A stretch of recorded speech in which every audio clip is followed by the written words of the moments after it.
Thank you, Deputy Presiding Officer. To ask the Scottish Government whether it will provide an update on when the deposit return scheme will launch.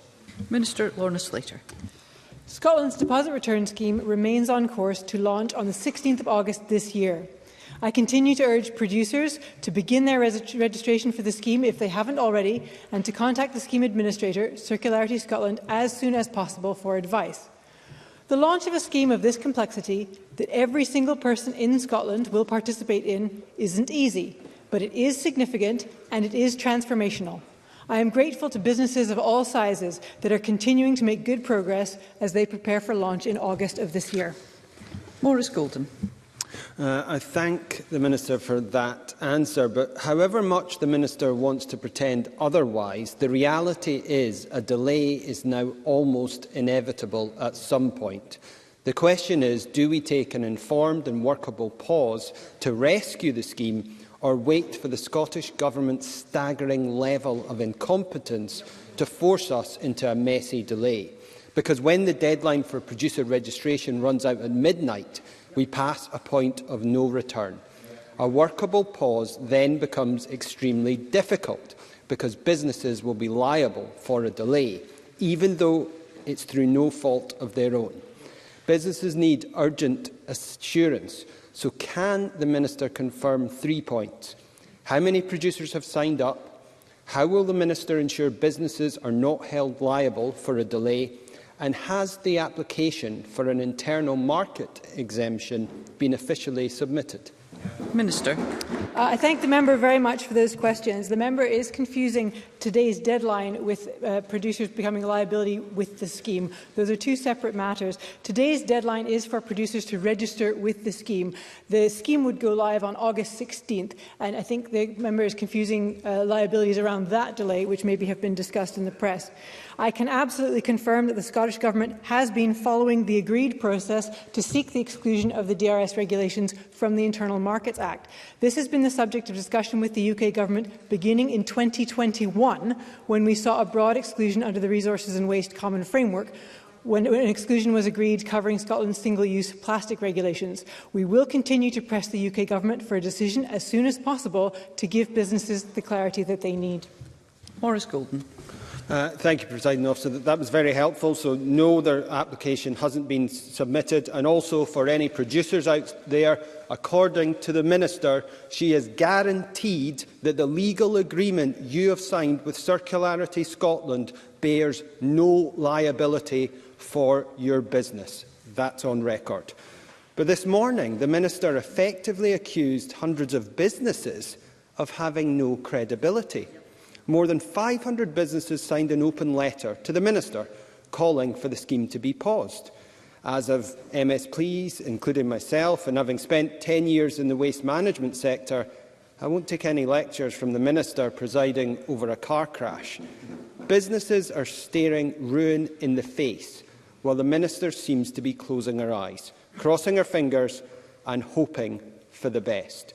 So, with hours left until registration closes, will the Minister now see sense and extend registration to avoid catastrophe?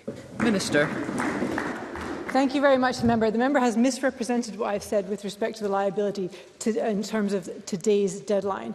The member also references a letter that is several weeks old from producers, and the member is correct in the sense that we are still working through issues with small producers, but the letter the member refers to is several weeks old and predates the significant work we have done with small producers, including last week, where we've listened to them, we've put in place £22 million of cash flow support, exactly what these businesses were asking for to help them with their day one costs. We've put in place a practical labelling solution, again, exactly what small importers were asking for. We continue to work with small producers to make sure that they can become fully compliant with the scheme for that August 16th launch. Christine Graham. Thank you very much, Presiding Officer. Minister, I've raised previously craft breweries such as Broughton Ales and Traquair Brewery, but I've also raised Dryden Aqua Glass Recycling Company, all in my constituency. Today, I can add Villeneuve Wines Limited, a wine retailer in Peebles, also in my constituency. They're all at a loss with regard to the deposit return scheme. They're all confused by it. How flexible will Circularity Scotland be regarding registrations in these circumstances? Minister. Thank you very much. Circularity Scotland is here to help. Circularity Scotland is the organisation put together by industry. MSPs will have received a letter from Circularity Scotland in the last week, which details how it is created and gives some examples of some of the industry players that were involved in creating it. Circularity Scotland is there to help businesses comply with the regulations that were passed by this Parliament in 2020. So if businesses are confused, if they don't understand, what they need to do is contact Circularity Scotland to find out how Circularity Scotland can help them to comply. I know every business is different and every business have their own concerns. That is why Circularity Scotland is here to help them, and I would encourage them to do that. Colin Smith. Thank you, Presiding Officer. Last week, Labour proposed a delay in the introduction for small producers in the scheme, which SNP and Green MSPs voted down. Yet days later, the Minister said she is now actively considering such a delay. So when will the Minister make a decision on that request for a delay for small businesses? Because isn't it the case that the Minister is losing the confidence of small businesses? She's lost the confidence of whoever is going to be the next First Minister, and she's now absolutely losing control of this scheme altogether. Minister. I think the member is not accurate there. Some of the contenders were absolutely supportive of the deposit return scheme. The deposit return scheme has significant support across the board it was supported by parties in this chamber, and many colleagues have been pushing us to get on with it because of the environmental benefits that it delivers. The asks from small producers we have been systematically working through. Their number one ask a couple of weeks ago was about the cash flow issue, which we have proposed a solution on, and the labelling issue.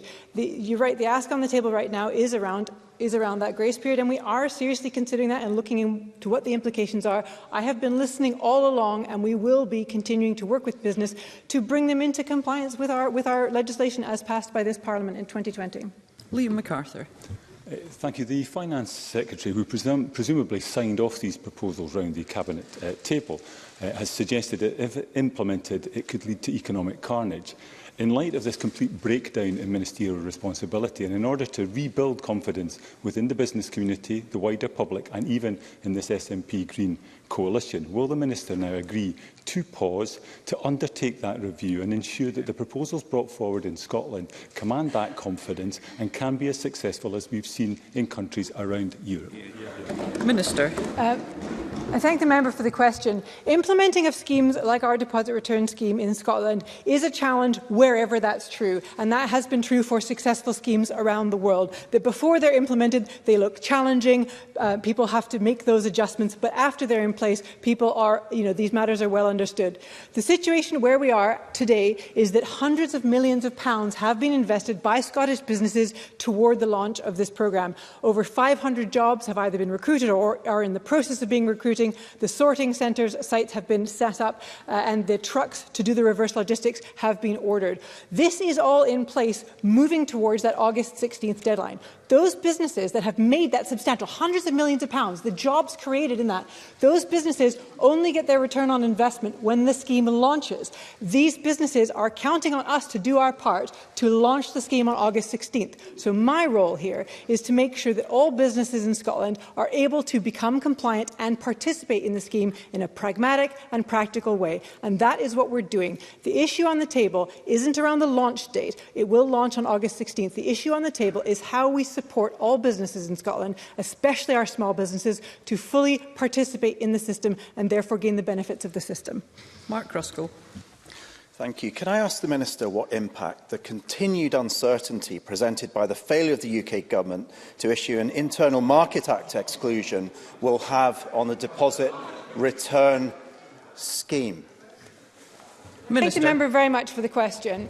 There is an agreed process between the UK Government and the devolved governments for excluding certain areas from the Internal Market Act. We first raised the need for an exclusion in 2021, and since then we have had constructive engagement between the Scottish and UK Government over the issue. Concerned by the length of time taken to reach an exclusion, on the 31st of January, the Deputy First Minister wrote to the Chancellor and the Secretary of State for Levelling Up, Housing and Communities on both the need for a UK Government decision on the application of VAT, which we have now thankfully had, and an IMA exclusion.